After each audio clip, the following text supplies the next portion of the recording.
Assalamualaikum. Korang tengah cari tempat untuk bercuti? Meh Kak Nur tunjuk tempat yang Kak Nur pergi bersama dengan family. Lost World of Tambun. Itulah tempat yang kami tu. Ni kali kedua ya Kak Nur datang sini. Tiket disponsor oleh anak Kak Nur. Untuk dewasa harga tiket RM88. Untuk kanak-kanak RM83 dan warga emas juga RM83. Kanak-kanak yang tingginya bawah 90 cm adalah free. Untuk makluman, nak masuk ke sini tak boleh bawa makanan ataupun minuman ya. Tapi jangan bimbang, makanan tetap ada dijual di sana, di dalam tu. Pakaian kita pun kena ikut garis panduan dia. Kena berpakaian sesuai. Al-maklumlah nak meronda berjalan jauh, nak bermain air dan macam-macam aktiviti yang disediakan. Kalau korang tengah berserabut, fikir yang bukan-bukan, nak lari dari kesibukan kota, nak release tension, nak rapatkan hubungan suami isteri, nak bersama family, Kak Nur merasa tempat ini paling sesuai. Bagi Kak Nur datang sini nak bersama anak-anak, cucu-cucu, menikmati keindahan alam semula jadi ciptaan Allah Subhanahu Wa Taala dan melihat sekeliling.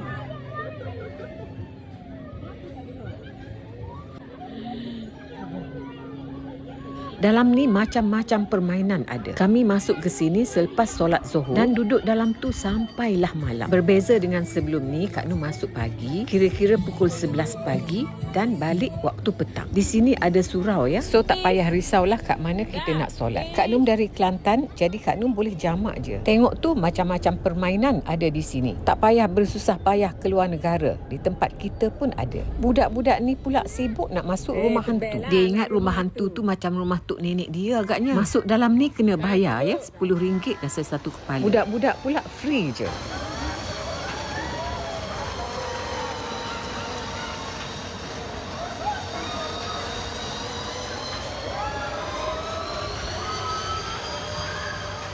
Agak-agak korang berani tak naik benda ni? Kak Nur awal-awal lagi dah surrender. Tengok orang naik pun kita dah gayat rasanya. Tapi bagi orang-orang muda, inilah yang nak dicuba. Video ni Kak Nur ambil masa Kak Nur pergi kali pertama. Kali kedua tak ada yang nak layan benda ni. Naik permainan ni semuanya free. Lost World of Tambun ni dia banyak sectionnya. Ini adalah kafe di permukaan gua. Namanya Dulang Tea House. Jika kelaparan atau rasa haus, kita boleh singgah je di sini. Kami teruskan perjalanan untuk lihat apa yang ada di depan. Ada theme park, ada Tiger Valley, ada water park, petting zoo, Tin Valley, Hippo Kingdom, ada Luminous Forest, ada hot spring dan macam-macam lagi lah. Ada kisah sejarah juga di sini yang Kak Nur merasa anak-anak kita boleh belajar. Jika penat berjalan, boleh naik coach ni. Tapi dia tentukan masa ya. Kak Nur dan anak-anak pilih berjalan kaki je sambil melihat keadaan sekeliling, keunikan alam sekitar dengan batu-batu bukit bermacam warna serta bermacam-macam bentuknya dengan bermacam-macam